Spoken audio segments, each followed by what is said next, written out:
House to Home, presented by RE/MAX Diamond Realty. Okie dokie, as the year winds down, we continue what's become an ongoing series with our friends at RE/MAX Diamond Realty Guam about what you should do if you have property that is now in your possession, both legally, both in terms of selling it, getting the most out of your investment, even if that investment is now fallen in your lap. Half a day, Liz. Half a day. Very good to see you. Happy holidays. Happy holidays. Merry Christmas. Yes, and Happy People New don't Year. use that much, but Merry Christmas. Happy Christmas. Everybody's so politically correct. That's one, right. One thing that has to be politically correct, because it is a legal matter, is dovetailing off what we were talking about last week. We have the matter of going through probate to make sure that Right. everything's copacetic with the courts, Right. and now you deal with should property be deeded. Well, I thought we were done when we said you can go through the probate. Well, let's say when you go through the process, if the court deeds it, let's say there's 5 members in the family and they go through the probate process, once they deed it, it gets recorded. So once it's recorded in the 5 siblings, for example, then each sibling can take that property and they can sell it, they can keep it, or they can deed it to their children. Their share of the property. Right? Well, because once they deed it, it's, let's say, 5 of them. So if it's 10 acres and all 5 individuals got their undivided interest, once it's deeded to the 5, they'd have to subdivide it so each of them have their own portion of the property. Otherwise, they cannot do anything unless all 5 agree. So what we normally say, so that it separates the property, have it subdivided so that each person would have their own property in their name. And then once it's recorded in their name, and then they could deed it to their children. But you have to go through the process. Now, if the lot is too small, and that's why we tell people, call us, and we need to know what the square meters of the property is, because if it's deeded to 5 individuals and it's 1,000 square meters, you can't cut that into 5 parcels. It's a requirement for there are minimum lot sizes for subdivisions. So if it's only 1,000 square meters and it's deeded to 5 siblings, all 5 have to agree to sell, or if they build a home on it, you're all tied together. You cannot do anything with that property unless all 5 individuals agree. So the deed is required. Coming off the whole probate thing, it's like, okay, probate's all done with. Can we now sell? No, because you need the deed, right? Well, if the court states it, the court's documents will be recorded at land management. Once the court document states it goes to 5 siblings, it gets recorded at land management, and then the property reflects that it's owned by the 5 individuals.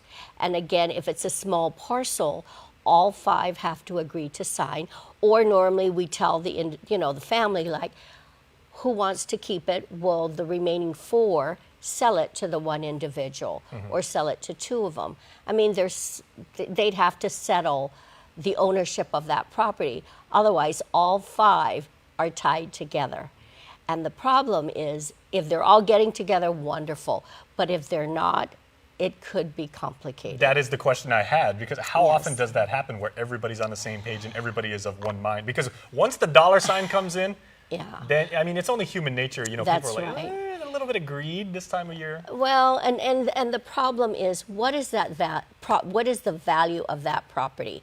What is it worth? Because all 5 individuals may think it's worth $1 million. And by the way, there was a period where people would come to us and said, hey, during the Japanese boom, we were offered $1 million. Well, that was during that period. For today's market, it's all subject to what the current sales have been within that particular area. So again, what is the value? Can all 5, if it's worth $50,000, then that would be divided 5 ways. Okay, here's the thing. We've been talking about this hypothetical situation of 5 siblings. Yes. What about if one of the siblings wants to sell her share to one of the other ones, and they keep it all in the family? It's referred to as they're all undivided interests. Right. So if one sibling wants to sell to this, and it has happened, we've had our own family members who would sell to the other sibling, because one sibling went to the States, and then they would sell their share. So that sibling would have 2/5 of ownership. So if there's 5 of them, best to sell. You still need the deed Yeah. for that and everything? Well, yes, you would have to prepare the documentation to show that it's now, instead of 1/5 ownership, it is 2/5 ownership. Okay, or I see. 3/5. So again, everything has to be documented, because once you go to, let's say, a sale in the future, if the paperwork isn't clean, then it complicates. There's a cloud. There'll be a cloud on the title, and the new buyer, the buyer that's purchasing the property, cannot move forward with a sale because let's say they're getting a title insurance on it. The title is not clean.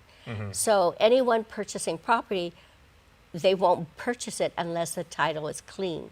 So again, it's critical that all the documentation is in place. But as confusing and as multifaceted as this process is, and you guys have laid out like every single sequence that has to go, this is about getting the most bang for your buck, as it were, and getting the Yes, and the optimal value for your property. Optimal value, of course, and it would be based on the market. If the market says it's worth $50,000 today, then that's what it's worth. If the market states that it's only $60,000, whatever, it's subject to properties that have sold within that window of time. Because values, it's a moving target. Today it may be worth $50,000. 2 months from now, it may be worth $60,000. That's the way the market goes. Well, let's hope the holiday spirit has everybody do the whole equal parts and let everybody agree on common ground. Thank you so Yes. much. Happy Thank holidays you. to you and your Merry family. Christmas. All right, and happy holidays to you. Thank you as always for watching. We certainly do appreciate your visual patronage. We will be back next time. Bye-bye, everybody. Closed captioning is brought to you by IT&E.